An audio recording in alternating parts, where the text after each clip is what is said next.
Fall asleep on duty if they consumed multiple energy beverages a day. According to the study, individuals who drank 3 or more a day were also more likely to report sleep disruption related to stress. Procrastinating on your Christmas shopping may have helped retailers. I'm Ashley Webster with Fox Business. Your holiday spending roundup is coming up.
(9:38). Thanks for sticking with us. Just because it's 2017 doesn't mean the shopping season is over. Here's Fox Business Network's Ashley Webster in this week's Shoppers Market.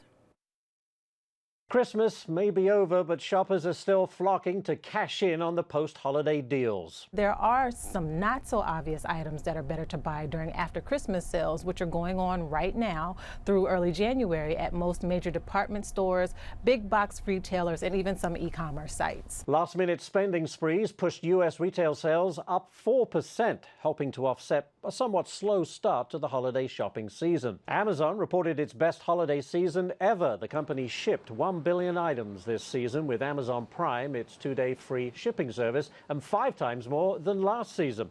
This as consumer confidence is hitting its highest levels in more than 15 years. When people bring back that unwanted gift and the like, they actually then go add on to the sale. And that's why this period post the Christmas is so critical to the retail year. Most retailers have extended deadlines for items to be returned, but definitely pay special attention to those deadlines because once it's passed, you're pretty much out of luck. Budget-savvy shoppers who plan out their gift purchases ahead of the holidays know that certain items are best to buy after the peak holiday shopping season. Prices on these items can hit rock bottom. Look for deals on bedding, exercise equipment, winter accessories, and electronics. A lot of the electronics items that you'll find in stores during after Christmas sales are items that were given as gifts have been returned and are now being resold as open box items. So that's something you definitely want to have in the back of your mind as you're out shopping. Retailers should see an uptick in online sales on what's being called Holiday Hangover Day. This year, it falls on January 3rd, when most Americans head back to the office with their stacks of gift cards. In New York, Ashley Webster, Fox Business. All right, stay right where you are. After the break, we're talking more on the Texans, who played their last game of the regular season before heading to the playoffs. Sports director Mark Berman is in Tennessee tonight with a recap and what's next for the Texans as they try to bring Super Bowl glory to Houston.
(9:43) Relations between the United States and Russia continue to grow colder. 35 diplomats who were expelled by President Obama have now left the country. Fox News correspondent Caroline Shively has what you need to know.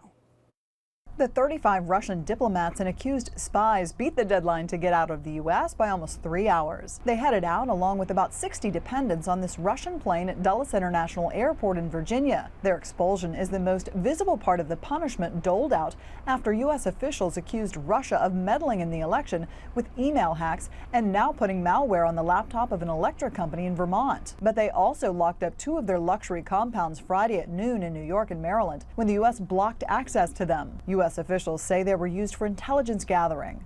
Republican Senator Tom Cotton says until now, the Obama administration has consistently looked the other way from the Kremlin's provocations and aggressions. It's not just that that the president and his administration has been weak on Russia. They've actively stopped other efforts by people like me and other Republicans and Democrats in Congress from trying to draw a firmer line. But Congressman Adam Schiff and many other Democrats say while Republicans are trying to put the blame on Democrats for not putting up better defenses to the Russian hacks, the focus should be on the Kremlin. Senator John McCain has set a hearing over the Russian hacking and cybersecurity for this Thursday. He's invited the Director of National Intelligence and the head of the NSA to testify.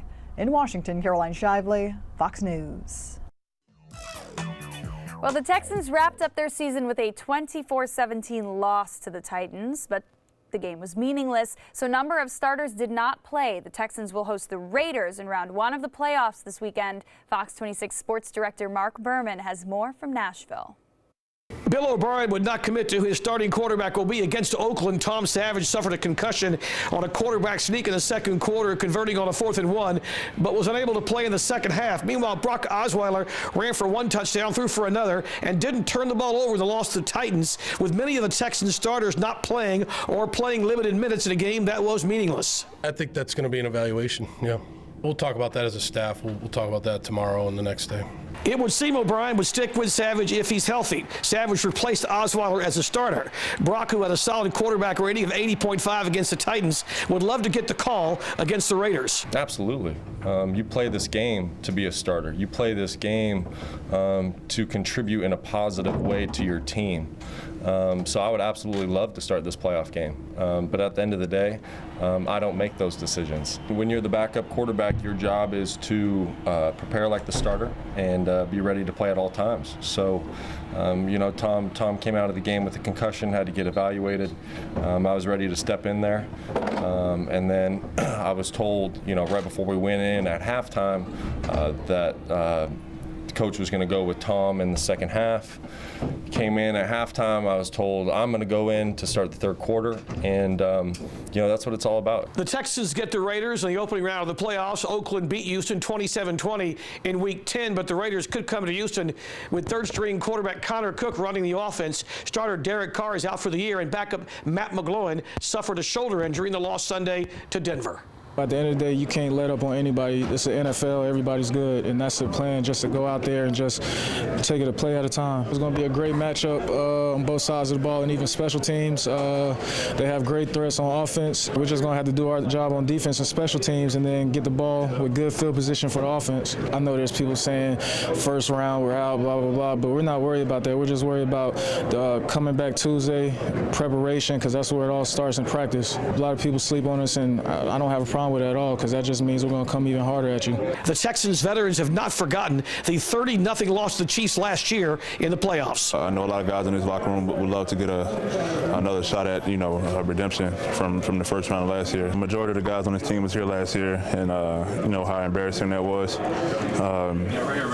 Whenever you're on the field, you're a professional, you're a competitor, and you never want to go out there and have that kind of result. We've been here before in the wild card, and what happened last year. I'm pretty sure everybody that was here last year has that bad taste in their mouth. Hopkins had 7 catches for 123 yards, passing Andre Johnson for the most receptions by a Texans receiver in his first 4 years. And he tied Andre for the most 100-yard receiving games by a Texans receiver also in his first 4 years. It's pretty special. That's hard to downplay. Future Hall of Famer.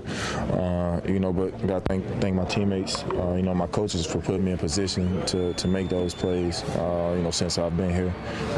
But Andre has done it so long, 4 years is nothing. Covering the Texans in Nashville, Mark Berman, Fox 26 Sports. As of right now, that's all we have. All right, we return to breaking news out of the 3rd Ward. A woman has been found dead on Trully Street. This is live at the scene. A press conference now being held by Houston police. Let's listen in. Here at the scene, were there other family members at the home, and is the person of interest a family member? Right now, the person of interest is a family member, but we're not sure exactly. So it's still just a person of interest. We haven't interviewed this individual, so we have no knowledge of what's going on exactly. So it's still under investigation. And about what time did you guys get out here? And again, can you repeat what happened? The officers got onto the scene about 17:09 hours, which is approximately about 5:09 hours. When they arrived to the scene, they found a individual with a black female with blunt force trauma to the head. And the scene itself looked kind of suspicious, so homicide was called out to the scene. One person was taken into custody as far as a person of interest, and right now we're just waiting to interview that person to speak with him about what's going on. Where was she found? Was she inside the house? It was inside the home. And you said the scene looked suspicious. What about it was suspicious? No, just the trauma itself, just the injury itself and how the body was placed. Any weapon recovered? No weapons recovered as of right now. Her approximate age? She is a 65-year-old female. 64, excuse me. Mm-hmm. The person detained, or at least being questioned right now, younger, older? related to her? How do you? Right now, I don't really want to get too much information out on that being case-wise. Do you think there could potentially be more than one suspect? As of right now, no. Any witnesses? I know you mentioned that there are relatives out here. No witnesses right now. Did she live at the house by herself? No, but today, as far as the day of, yes. But she doesn't currently live by herself right now. Okay. What's next for you guys? Just complete the investigation, that's it. All right, thank you. Thank you. And it's so it's. Again, that was in the third ward. We'll continue to bring you information on that. And make sure to download the Fox 26 app to get updates as well. Now, we're coming up on 10 o'clock, but don't go away yet. We have a break, but the newest Star Wars movie is continuing to do well at the box office. We look at whether it can secure the #1 spot for a third weekend in a row. Find out if it blasted away the competition once again when we come back.